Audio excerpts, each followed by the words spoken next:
हाँ जी, टॉपिक कर रहे थे इंट्रोडक्शन टू इकोनॉमिक्स। उसमें मैंने आपको बेसिक डेफिनेशंस जो हैं वो बता दी थी कल के लेक्चर में। मैंने आपको सब्जेक्ट मैटर भी बता दिया था कि इकोनॉमिक्स में दो सब्जेक्ट रहते हैं, एक माइक्रो और एक मैक्रो। अच्छा, अभी जो आज बच्चे आए हैं वो पहले इकोनॉमिक्स पढ़ के आए हैं सभी? किसी का मैथ्स बेस तो नहीं है? इकोनॉमिक्स पढ़ के आए हो, ठीक है? तो बस इंट्रोडक्शन ही हुई थी, क्लियर? तो उसमें मैंने आपको बताया था कि इकोनॉमिक्स के सब्जेक्ट मैटर में आती है micro and macro. Micro economics में हम इंडिविजुअल यूनिट्स को स्टडी करते हैं और मैक्रो में हम इकोनॉमी एज अ होल को स्टडी करते हैं, क्लियर? बोथ माइक्रो और मैक्रो क्या है? इंटरडिपेंडेंट है एंड क्या है? कॉम्प्लीमेंट्री। आज हम इसकी कुछ डेफिनेशंस करने जा रहे हैं। डेफिनेशंस एज इट इज़ आपको याद रखनी है, लिखनी तो है ही नहीं, क्योंकि पेपर सारा आपका ऑब्जेक्टिव ही आएगा इकोनॉमिक्स का, ये मैंने आपको बताया था। डेफिनेशंस के आपको इकोनॉमिक्स दिए गए हैं कि ये किस पर्सन ने डेफिनेशन दी है, तो आपको वो पता होना चाहिए। दूसरा, हर एक डेफिनेशन का एक एक टाइटल है, आपको वो टाइटल भी पता होना चाहिए, क्लियर है? मैं लिखूंगी, फिर मैं आपको बताऊंगी कि क्वेश्चन कैसे कैसे आता है। ये पीछे दे दो। हाँ जी, तो डेफिनेशन क्या है? देखो आपकी नोट्स में देखो जो लिखी हुई है।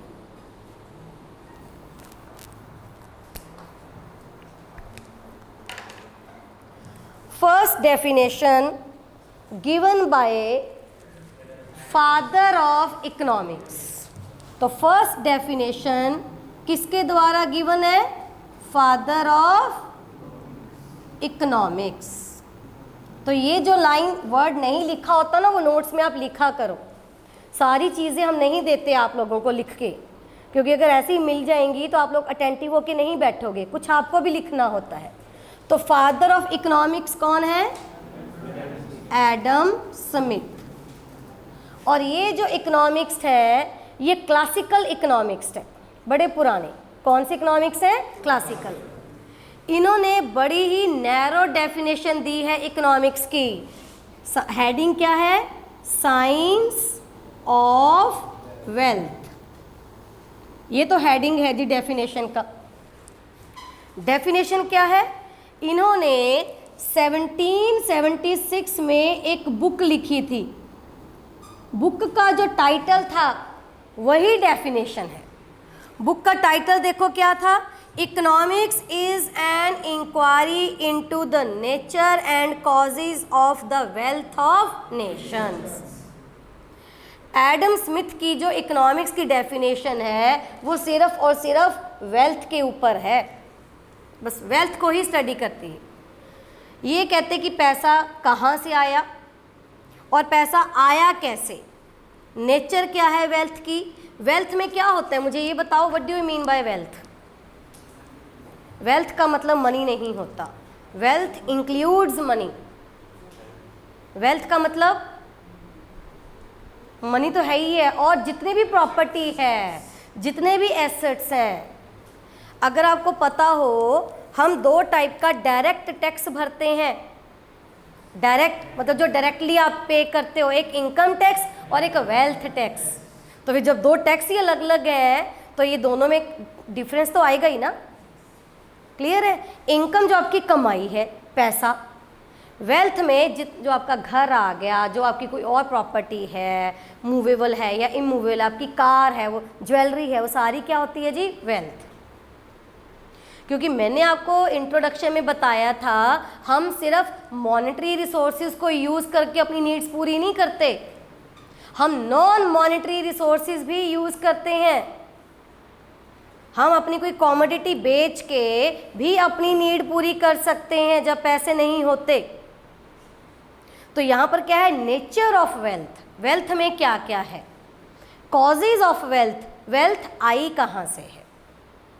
तो एडम स्मिथ का तो पूरा जो फोकस है वो किसके ऊपर है? वेल्थ। वो कहते हैं आपने अपनी नीड पूरी करनी है, जैसे मर्जी करो, और वो कहाँ से होगी? सिर्फ और सिर्फ वेल्थ। क्लियर है जी बात? ठीक है। अब आपको याद क्या करना है?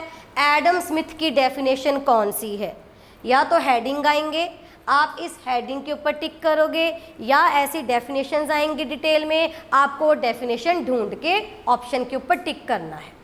समझ में आई बात? अभी जब चारों कर लेंगे जो लिखी हुई है, फिर मैं बताऊंगी कि इसको मैच में भी आ सकता है, डेफिनेशंस को फाइंड आउट करेक्ट पेयर में भी आ सकता है। क्लियर है? चलो नेक्स्ट देखो जी, सेकेंड। अच्छा एक और बात, इसी एडम स्मिथ का फॉलोअर है, एडम स्मिथ का फॉलोअर वो कौन है? यहां पर नहीं लिखा हुआ, लिख लो JB से। कौन है वो? एडम स्मिथ का फॉलोअर है। फॉलोअर ऑफ एडम स्मिथ कौन है? JB से। अच्छा जो फॉलोअर होगा वो तो अपने गुरु की ही बात मानेगा। एडम स्मिथ ने जो डेफिनेशन दे दी वही फॉलोअर देगा, तो JB से ने भी इसी से मिलती जुलती डेफिनेशन दी। देखना उसकी डेफिनेशन का हेडिंग देखो, सिर्फ हेडिंग ही करेंगे हम। लिख लो science which deals with wealth. तो JB से क्या कह रहा है? इकोनॉमिक्स की डेफिनेशन क्या दे रही है कि इकोनॉमिक्स वो साइंस है जो वेल्थ से डील करती है। सेम है ना ऑलमोस्ट। एडम स्मिथ का हेडिंग क्या है? Science of wealth. JB से का क्या है? विच डील्स विद वेल्थ। अब सुनो ध्यान से, पेपर में अगर क्वेश्चन आता है विच deals with wealth, Adam Smith भी पढ़ा है, JB से भी पढ़ा है, तो आपको किसके ऊपर टिक करना है? JB से।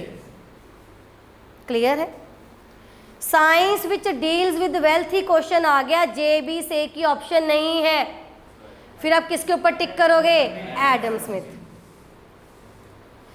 वेल्थ की डेफिनेशन किसने दी? JB से, एडम स्मिथ, बोथ, फिर किसके ऊपर टिक करोगे? बोथ। समझ में आई मैं क्या कहना चाहती हूँ? कई बार आप लोग अदर बुक्स को भी कंसीडर करते हो, कई बार आप ऑनलाइन भी चले जाते हो, गूगल पे सर्च मारते हो, तो हर चीज़ सही नहीं होती।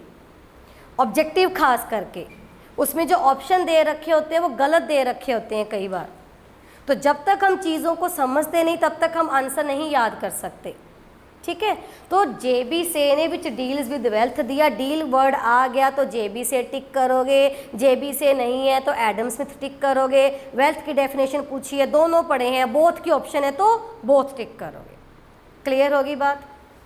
सेकेंड डेफिनेशन देखो जी, second definition given by Alfred Marshall. Alfred Marshall ने थोड़ी सी ब्रॉड डेफिनेशन दी है एडम स्मिथ से। उनका हेडिंग देखो क्या है? Science of material wellbeing. Science of wellbeing क्या होता है? Wellbeing, welfare. आप लोगों का वेलफेयर किस में है? मटेरियलिस्टिक चीज़ों में। आप लोगों को क्या लगता है कि जितनी मेरे पास चीज़ें आ जाएंगी उतना मेरा क्या होगा? वेलफेयर होगा। होता है ना, हमें घर पे फुली ऑटोमेटिक वॉशिंग मशीन आ जाए तो लाइफ इजी हो जाएगी, AC लग जाए तो और मज़ा आ जाएगा, ऑटोमेटिक कार ले लें बड़ी वाली, हाइब्रिड ले लें तो और मज़ा आ जाएगा। तो हमें लगता है कि जितनी चीज़ें हमारे पास होंगी उससे हमारी लाइफ जो है वो इजी हो जाएगी, लेकिन वो चीज़ें आएंगी कहाँ से? वेल्थ से। तो जो एल्फ्रेड मार्शल है, इन्होंने दो चीज़ों को कंसिडर किया अपनी डेफिनेशन में। डेफिनेशन में अभी पढ़ूंगी इन्होंने क्या क्या कंसिडर किया है। एक तो वेलफेयर प्लस क्या किया है? वेल्थ। ठीक है, इसमें वेलफेयर नहीं था, इसमें वेलफेयर है। वेलफेयर किसका? ह्यूमन बीइंग का। ठीक है, मतलब एल्फ्रेड मार्शल ने दो चीज़ों को स्टडी किया है, study of man and study of wealth. Definition देखो क्या लिखी हुई है। Economics is the study of man kind, मतलब हम लोग, in the ordinary business of life. Ordinary business of life मतलब रूटीन में हम जो काम करते हैं उनको स्टडी करता है इकोनॉमिक्स। ये तो मैंने आपको डेफिनेशन, जो जर्नल डेफिनेशन थी ना, उसमें बताया था इकोनॉमिक्स क्या है, एक सोशल साइंस है जो ह्यूमन बिहेवियर को स्टडी करती है। अब हमारा जो बिहेवियर है, हम सुबह से लेकर शाम तक 2 टाइप की एक्टिविटीज़ करते हैं, ये मैंने बताया था। जो फर्स्ट टाइम आए हैं वो सुन लो। हम 2 टाइप की एक्टिविटीज़ करते हैं, one is economic activities and second one is social activities. हमारी एक्टिविटीज़ को 2 पार्ट में डिवाइड करते हैं। इकोनॉमिक एक्टिविटीज़ जिसमें एक्सचेंज है, इकोनॉमिक एक्टिविटीज़ जिसमें हम अपनी इकोनॉमिक नीड्स पूरी करते हैं, खाने पीने की चीज़ें, रोटी, कपड़ा और मकान, उन चीज़ों को पूरा करने के लिए हम जो दिन भर दौड़ भाग करते रहते हैं, कोई नौकरी करता है, कोई बिजनेस करता है, कोई किसी प्रोफेशन में है, तो इन एक्टिविटीज़ को क्या बोलते हैं? Economic activities. क्या हम सिर्फ यही एक्टिविटीज़ करते हैं जो हमारे साथ जुड़ी हुई हैं? हमें लोगों के लिए भी कुछ करना पड़ता है जिनके साथ हम जुड़े हुए हैं, उनको बोलते हैं सोशल एक्टिविटीज़। सोशल एक्टिविटीज़ में बहुत सारी एक्टिविटीज़ आ जाती हैं। कुछ हम अपनी फिज़िकल नीड के लिए करते हैं, कुछ हम साइकोलॉजिकल नीड्स के लिए करते हैं, कुछ सोशल ऑब्लिगेशन होती है, कुछ रिलीजियस ऑब्लिगेशन होती है। फिज़िकल नीड, मॉर्निंग वॉक पे चले गए, एक्सरसाइज कर ली। साइकोलॉजिकल नीड, मेडिटेशन कर ली, दिमाग सेट रहता है उससे। सोशल ऑब्लिगेशन क्या है? किसी के घर में फंक्शन है, जाना पड़ेगा। किसी के घर में डेथ होगी तो जाना पड़ेगा, कोई बीमार है तो देखने जाना पड़ेगा, किसी का एक्सीडेंट हो गया तो पूछने जाना पड़ेगा, है ना ऑब्लिगेशन। ना चाहते हुए भी कई बार जाना पड़ता है, इसलिए ऑब्लिगेशन है। अगर बिल्कुल ही कट ऑफ हो जाओगे फिर क्या होगा? कोई आपके घर आएगा फिर कल को जब आपको ज़रूरत होगी। हम कभी भी आइसोलेशन में नहीं रह सकते, हमें लोग चाहिए, सर्कल चाहिए। कुछ एक्टिविटीज़ हम करते हैं रिलीजियस ऑब्लिगेशन में, पूजा पाठ करवाना, तो इसमें हमारा कोई मोटिव नहीं होता कुछ अर्निंग का, कुछ चीज़ें हासिल करने का, ये तो हम ऑब्लिगेशन में करते हैं। मैं घर पे जाके अपने बच्चे को पढ़ा रही हूँ, वो for the sake of love and affection है, मेरे ऊपर कोई ऑब्लिगेशन नहीं है। वो मुझे मज़ा आता है, पढ़ाना ही है, मेरे बच्चे हैं और मैं फ्री में पढ़ा रही हूँ, तो ये क्या है? नॉन इकोनॉमिक एक्टिविटी या मेरी सोशल एक्टिविटी। आप लोगों को पढ़ा रही हूँ तो ये मेरी क्या है? इकोनॉमिक एक्टिविटी है। घर पे जाके खाना बना रही हूँ, नॉन इकोनॉमिक एक्टिविटी है। वही अगर कोई टिफ़िन सर्विस शुरू कर दे तो क्या हो जाएगा? Economic activity. मतलब पर्पस चेंज हो जाता है, काम वही है, पर्पस क्या है? उसमें आपका कुछ कमाने का पर्पस है और इसमें आपका कमाने का पर्पस नहीं है। आप for the sake of love, affection, sacrifice, patriotism etcetera इन चीज़ों के बदले में करते हो। क्लियर है? तो ऑर्डिनरी बिजनेस ऑफ लाइफ में हम बहुत सारी एक्टिविटीज़ करते हैं, लेकिन जहाँ तक बात इकोनॉमिक्स की है, ये सिर्फ और सिर्फ किन एक्टिविटीज़ को स्टडी करता है?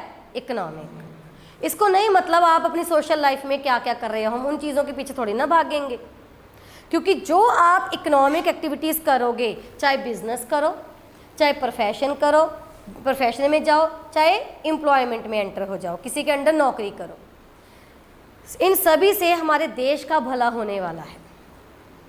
बिजनेस करते हो तो कुछ चीज़ें प्रोड्यूस करोगे तो क्या होगा? हमारी जीडीपी में, इकोनॉमिक ग्रोथ में हेल्प मिलेगी। प्रोफेशन में एंटर करोगे तो किसी को सर्विसेज दोगे, अपनी पर्सनल स्किल को यूज़ करके सर्विसेज दोगे, तो हमें सिर्फ गुड्स नहीं चाहिए होती, हमें क्या चाहिए होती हैं? सर्विसेज भी चाहिए होती हैं। समझ में आ रहा है?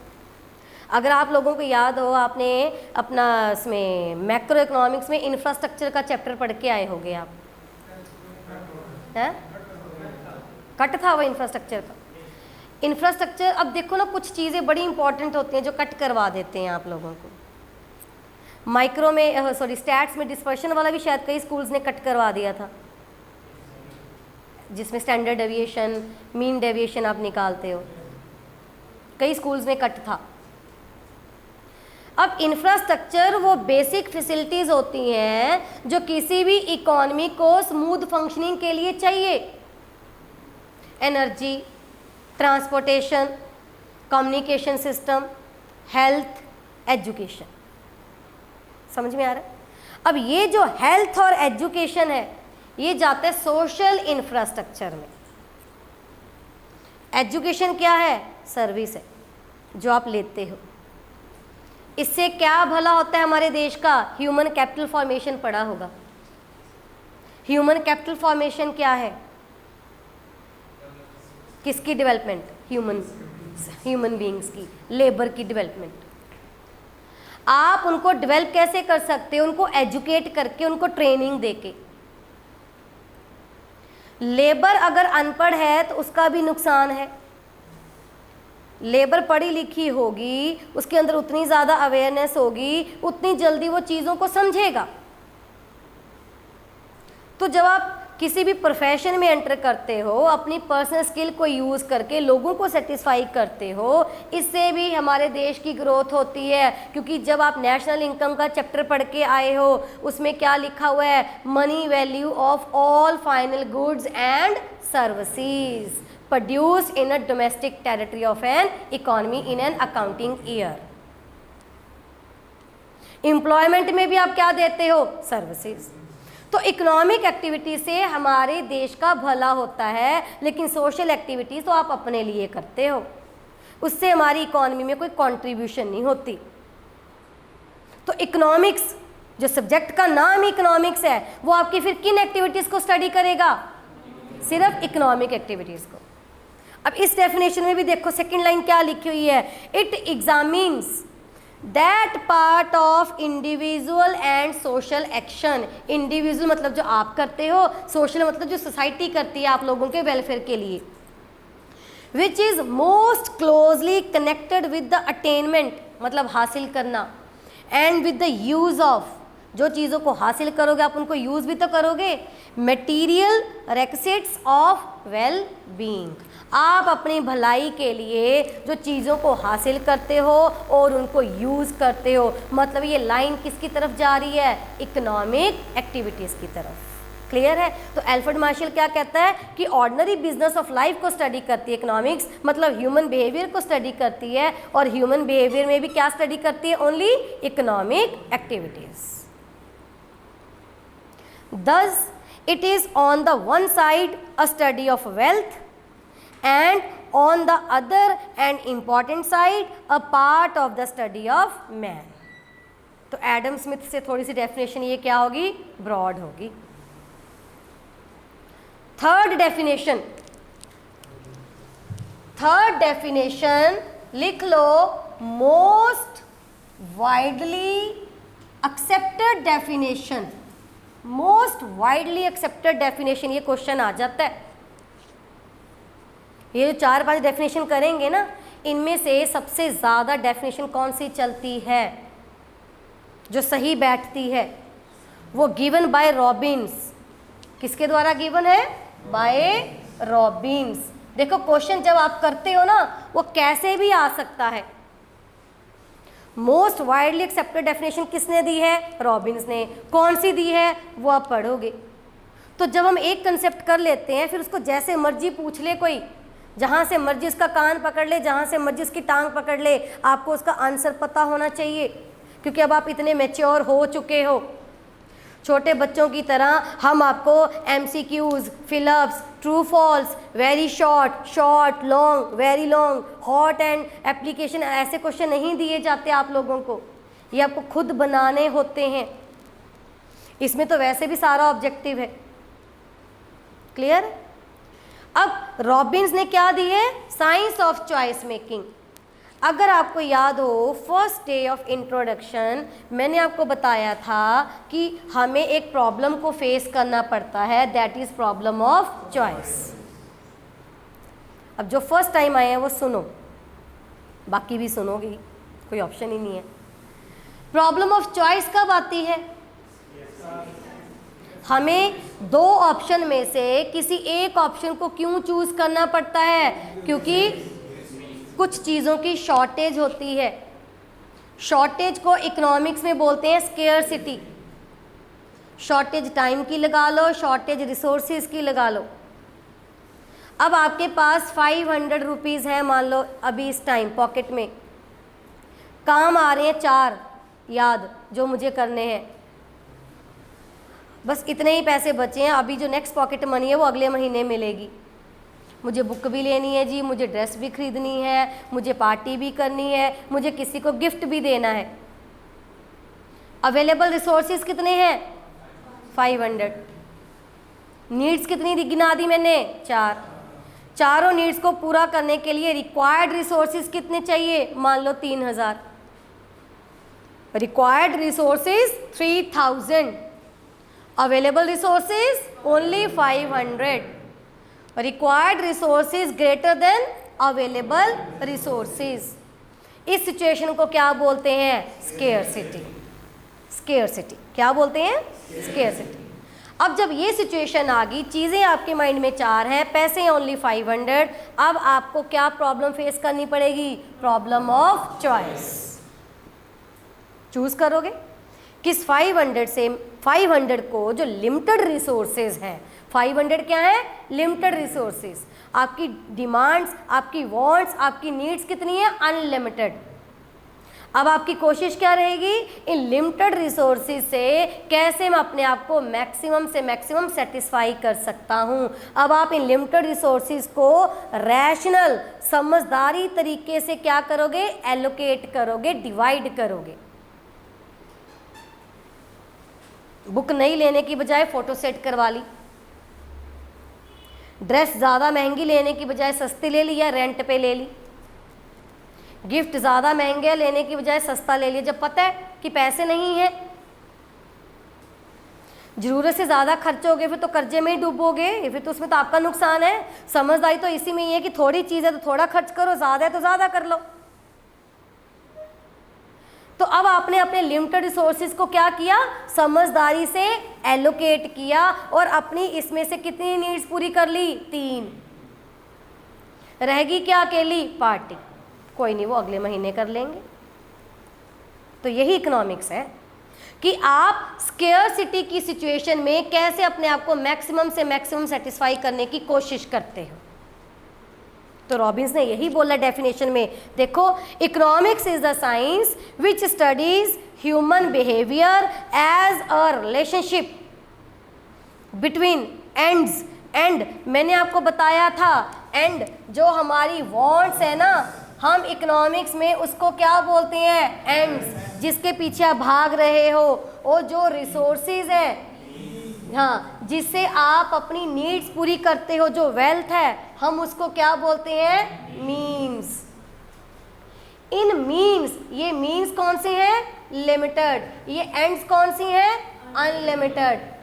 अब आप इन लिमिटेड मीन्स को किस तरीके से एलोकेट करोगे अपनी एंड्स के ऊपर ताकि आप मैक्सिमम सेटिस्फाई हो सको, इस चीज़ को स्टडी करता है इकोनॉमिक्स। तो रिलेशनशिप किसके बीच में बना? एंड्स और मीन्स के बीच में। तो relationship between ends and scarce means. Scarce मतलब जिसकी शॉर्टेज है, which have alternative uses. Scarce means, अभी जो डेफिनेशन बताई मैंने, स्केयर्स मीन्स कितने हैं? 500। स्केयर्स मीन्स कितने हैं? 500। 500 के यूजेस क्या क्या बताए मैंने? ड्रेस, बुक, हाँ जी, पार्टी एंड देन गिफ्ट। इस 500 के अल्टरनेटिव यूजेस हैं। 500 को या तो इस पे खर्च कर लो, या इस पे, या इस पे, या इस पे। तो क्या हो गए? Alternative uses. तो उन अल्टरनेटिव यूजेस में से आपको अपनी प्रायोरिटी फाइंड आउट करनी होगी कि अभी मेरी प्रायोरिटी क्या है। एग्ज़ाम नज़दीक है जी, पहले बुक ले लेता हूँ, पार्टियाँ तो बाद में भी होती रहेंगी, गिफ्ट तो बाद में भी इकट्ठे दे देंगे, कोई बड़ा सा दे दूंगा 2 साल का इकट्ठा, अभी जो मेन है वो कर लेते हैं। तो इस 500 के क्या है? Alternative uses. हर एक रिसोर्सेज के क्या होते हैं, अल्टरनेटिव यूजेस हैं। अगर आपको थ्योरी ऑफ डिमांड का चैप्टर अच्छे से याद है, उसमें अगर इलास्टिसिटी का टॉपिक अगर आपको क्लियर है, तो मोर इलास्टिक लेस इलास्टिक आपने कुछ केसेस पढ़े होंगे। उसमें किसमें मोर इलास्टिक होते हैं, जिसके मल्टीपल यूजेस होते हैं, मल्टीपल यूजेस। हम एग्जाम्पल उसमें नॉर्मली क्या लेते हैं, मिल्क, दूध के कितने यूजेस हैं, दही बनाते हो, गर्मी आ गई अब तो यूजेस ही यूजेस हैं, दही बना सकते हो, लस्सी पी सकते हो, ठंडा दूध बना लेते हो, शेक बना लिया, खीर बना ली, आइसक्रीम बना ली। लेकिन दूध की क्वांटिटी घर में क्या होती है, लिमिटेड। यूजेस क्या हैं, अनलिमिटेड, अल्टरनेटिव। फिर आपकी मदर कोशिश करके क्या करती है कि अभी प्रायोरिटी क्या है, प्रायोरिटी क्या है। मदर कहती मेरा आज कोल्ड कॉफ़ी पीने का मन कर रहा है, बच्चा कहता नहीं मम्मी खीर खानी है, हस्बैंड कहता मुझे दही भी खानी होती है, गर्मी आ गई। तो अब आप अपनी नीड को क्या कर दोगे, सेक्रीफाइस कर दोगे। जो लिमिटेड मीन्स है, जो लिमिटेड रिसोर्सेज हैं, दैट इज़ मिल्क, उसको आप एक या दो यूजेस में ले आओगे उन अल्टरनेटिव्स में से। तो हर एक रिसोर्सेज, हर एक इकोनॉमिक रिसोर्सेज के क्या होते हैं, अल्टरनेटिव यूजेस। अब आपके पास 1 घंटा है मान लो, अब आप कहते हो कि मुझे उसमें इकोनॉमिक्स भी पढ़ना है, मुझे उसमें मैथमेटिक्स भी पढ़ना है, तो आपके टाइम के क्या होंगे, अल्टरनेटिव यूजेस। फिर आप देखोगे कि अभी मेरी प्रायोरिटी क्या है, या उस टाइम को आप डिवाइड करोगे कि किस में मुझे कितना पढ़ना है और कौन सा सब्जेक्ट के ऊपर मुझे कितना टाइम देना है। और ऐसा ही तो करते हो आप पूरे दिन में। तो आपको पता है कि 4 साढ़े 4 घंटे तो यहाँ पर बैठे हो। उसके बाद अब आपने क्या करना है, जितना टाइम बचा उसमें खाना भी है, उसमें रेस्ट भी करना है, उसमें थोड़ा सा घूमना भी है, फिर पढ़ना भी है। तो आपका टाइम जो लिमिटेड है उसके कितने क्या हो गए, अल्टरनेटिव यूजेस। अब आपने देखना है कि मुझे इस लिमिटेड टाइम को कैसे एलोकेट करना है ताकि मेरे सारे काम हो जाएं, मेरा रेस्ट भी हो जाए। 2 घंटे ना सो के आधा घंटा सो जाओ। नींद अगर अच्छी आ जाए तो आधे घंटे की भी बहुत होती है, ना आए तो 4 घंटे लेटे रहो। घूमना है ना ज़्यादा घूमो, फ्रेश ही होना है, आधा घंटा घूम के आ सकते हो। खाना खाना है तो जू थोड़ी ना सामने टीवी ऑन करके बैठे रहोगे, फिर मोबाइल ऑन करके, फिर पता ही नहीं चलता कितना टाइम निकल गया। खा लो, 5 मिनट में भी खा सकते हो। तो आपके ऊपर है कि आप अपने टाइम को कैसे यूटिलाइज करते हो। क्लियर होगी बात। तो ये जो डेफिनेशन है ना रॉबिन्स की, ये मोस्ट वाइडली एक्सेप्टेड डेफिनेशन है। Next definition given by Paul A Samuelson. उसने डेफिनेशन कौन सी दी है, science of dynamic growth and development. Science of dynamic क्या होता है, डायनामिक का ऑपोजिट स्टैटिक। स्टैटिक डायनामिक मतलब इकोनॉमी में ग्रोथ होती रहेगी तो मतलब चेंज आते रहेंगे। अब आप मुझे बताओ difference between growth and development.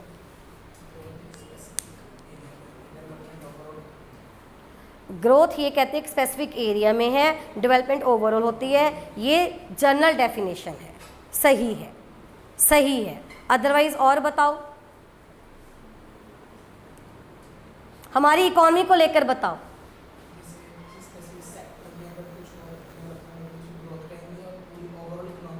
क्या क्या होगा ना उसमें, मुझे ये बताओ। डेवलप, हमारा इकोनॉमी डेवलप कैसे होगी।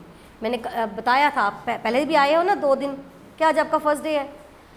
हाँ, तो मैंने बताया था एक इकोनॉमी को अंडर डेवलप कब बोलेंगे, जब वो सारी प्रॉब्लम्स फिर जो एक एक करके सॉल्व हो जाएंगी तो क्या हो जाएगी, develop. Growth is a part of development. Growth एक नैरो टर्म है, डेवलपमेंट एक ब्रॉड टर्म है। आपकी बॉडी को लेकर बात करती हूँ, हाइट बढ़ जाती है तो ग्रोथ हो रही है। हाइट के साथ साथ दिमाग भी अगर बढ़ रहा है, मैच्योर हो रहे हो तो आप डेवलप हो रहे हो।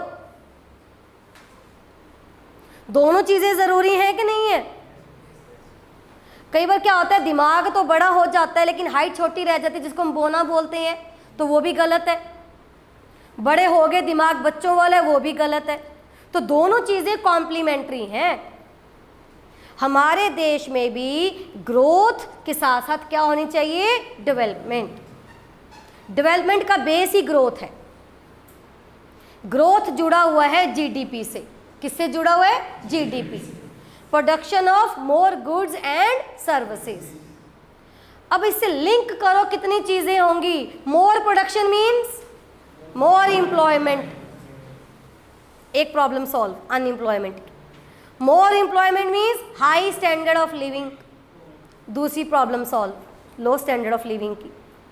High standard of living means less poverty, low poverty, तीसरी प्रॉब्लम सॉल्व, गरीबी भी हट गई। Less poverty means more literacy, अनपढ़ता भी खत्म हो गई। More literacy means more awareness, less social evils. जो अभी भी लड़के लड़कियों के भेद में, लड़के लड़कियों के बीच में डिस्क्रिमिनेशन करते हैं, ये सोशल इवल है। दहेज लेते हैं, सोशल इवल है।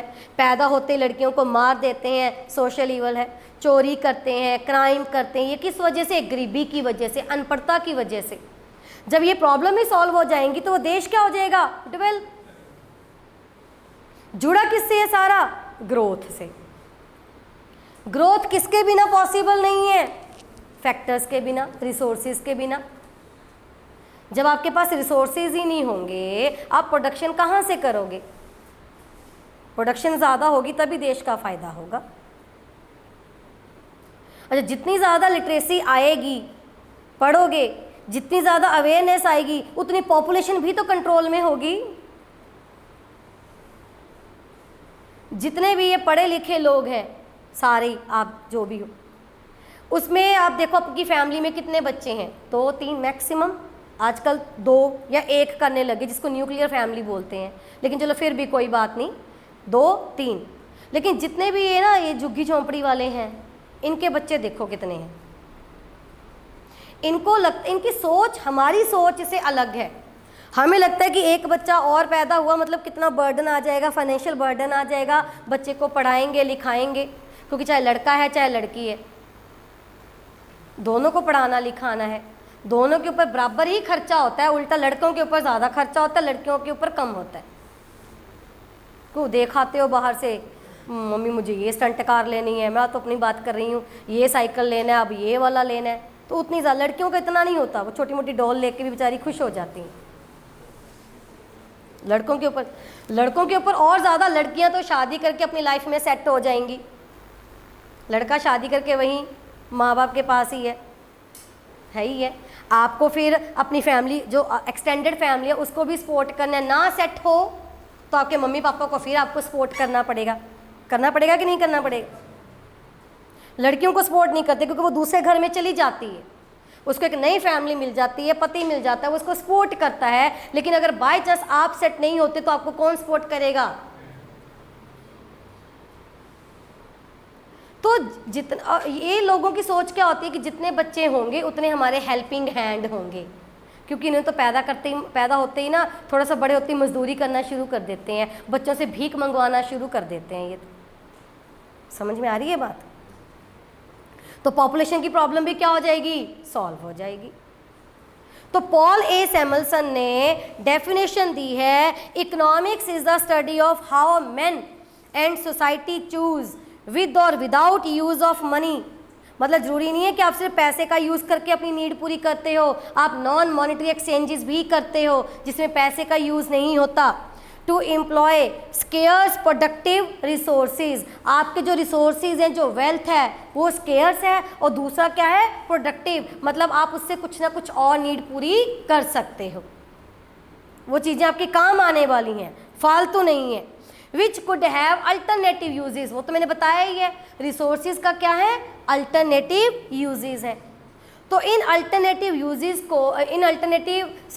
स्केयर्स रिसोर्सेज को यूज़ करके आप ऐसी चीज़ें बनाओगे जो आपके भी काम आए और फ्यूचर में आने वाली जनरेशन के भी काम आए। मतलब पॉल ए सैमुअल्सन कहते हैं कंजर्वेशन ऑफ रिसोर्सेज। क्या कहते हैं वो? कंजर्वेशन।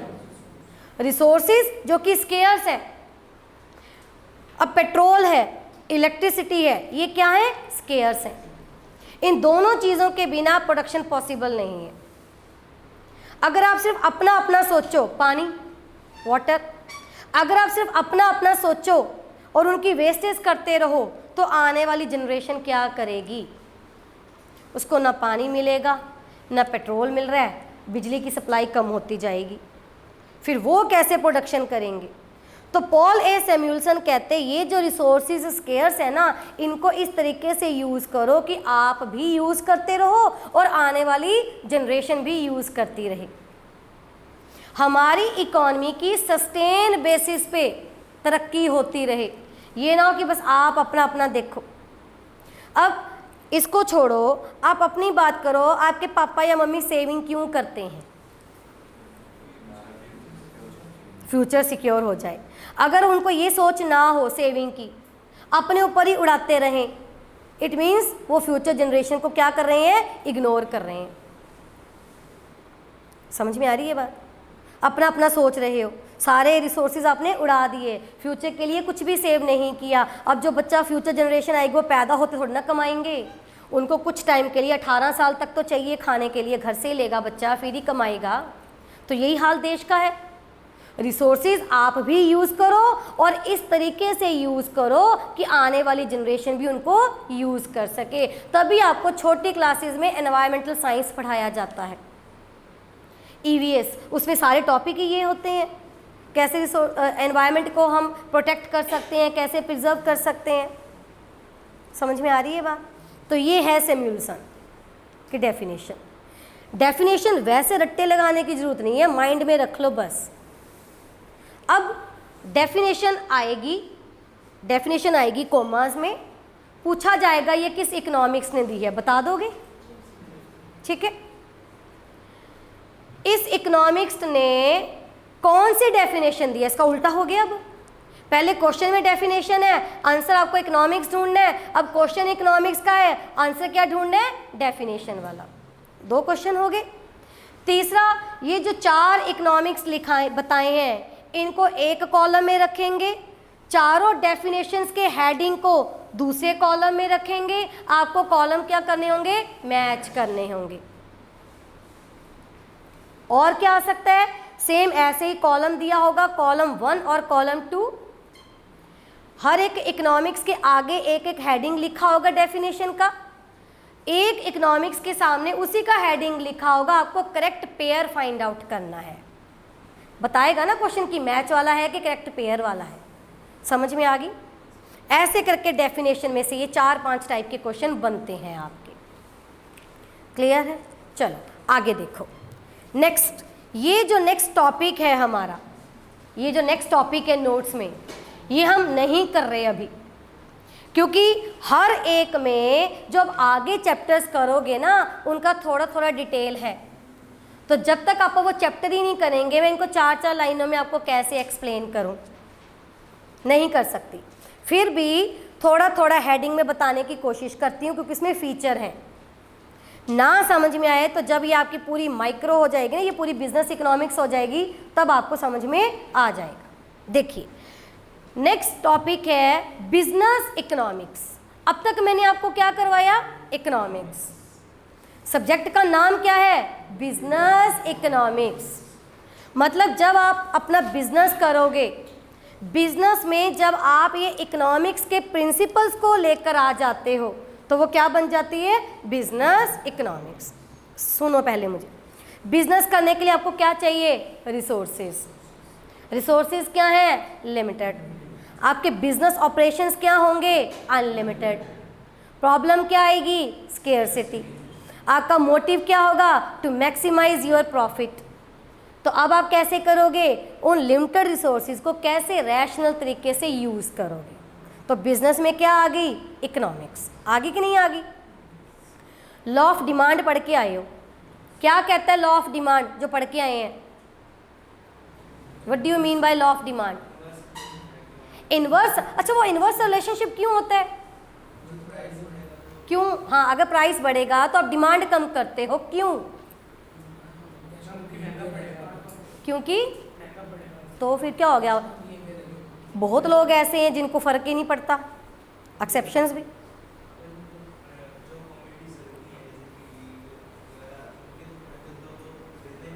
हाँ मतलब मैं, हाँ वो समझ गई, मैं ये कहना चाहती हूँ कि why there is inverse relationship, usually inverse relationship between price and demand. इसी चीज़ से जोड़ो, क्योंकि रिसोर्सेज लिमिटेड है, क्योंकि रिसोर्सेज लिमिटेड है। तब आपको लगता है भी चीज़ महंगी हो जाएगी, मेरी जो इनकम का मेजर पार्ट है वो तो इसी चीज़ में चला जाएगा, तो मुझे इसकी डिमांड क्या करनी चाहिए, कम करनी चाहिए। इनवर्स रिलेशनशिप इसीलिए है क्योंकि आप रैशनल कंज्यूमर हो, आप सोच समझ के पैसा खर्च कर रहे हो। अगर आप इरैशनल हो ना तो आप महंगे में भी ज़्यादा डिमांड करोगे, पहली बात, वो तो अलग अलग केसेस है। दूसरा, वो आप जो पढ़ के आए हो वो तो है ही है कि नेसेसिटी है, ज़रूरत है, वो तो हमें खरीदनी ही पड़ेगी, चाहे जितनी मर्जी महंगी हो जाए। जिसके बिना आप रह सकते हैं, आप उसकी डिमांड कम कर सकते हैं। लेकिन फिर भी आप ये चीज़ क्यों सोच रहे हैं कि नेसेसिटीज़ तो कवर करनी ही है, महंगी को आप एक बार रोक देते हैं क्योंकि हमारे रिसोर्सेज क्या हैं, लिमिटेड हैं। समझ में आ रही है बात?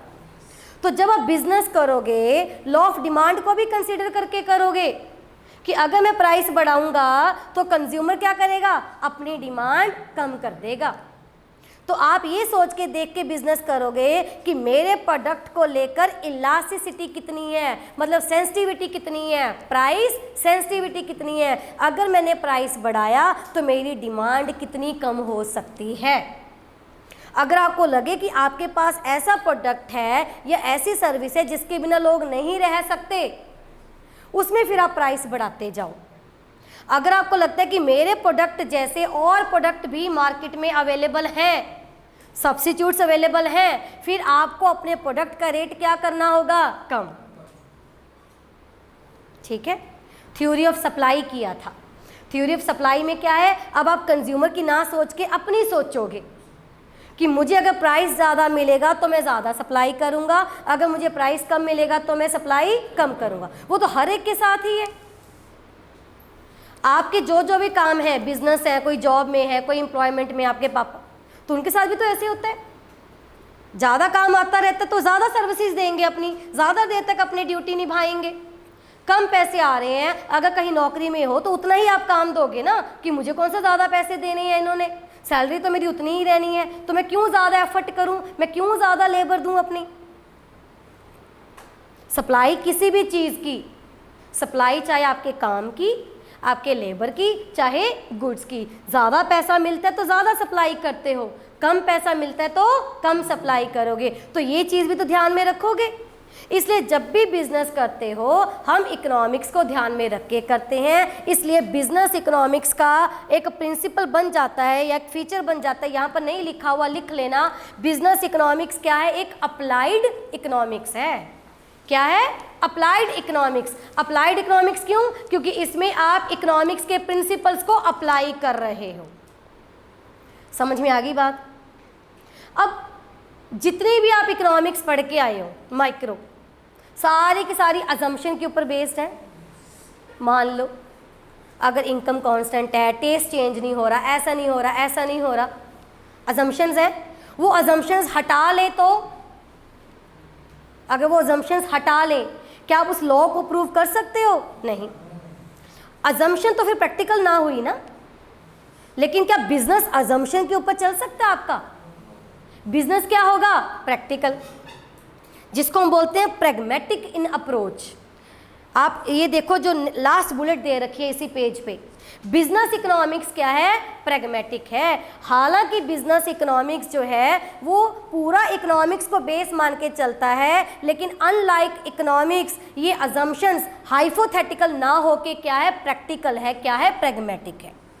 समझ में आ रहा है? अब इकोनॉमिक्स में दो होते हैं, एक माइक्रो और एक मैक्रो। माइक्रो से शुरू करके हम कहाँ पर जाते हैं, मैक्रो।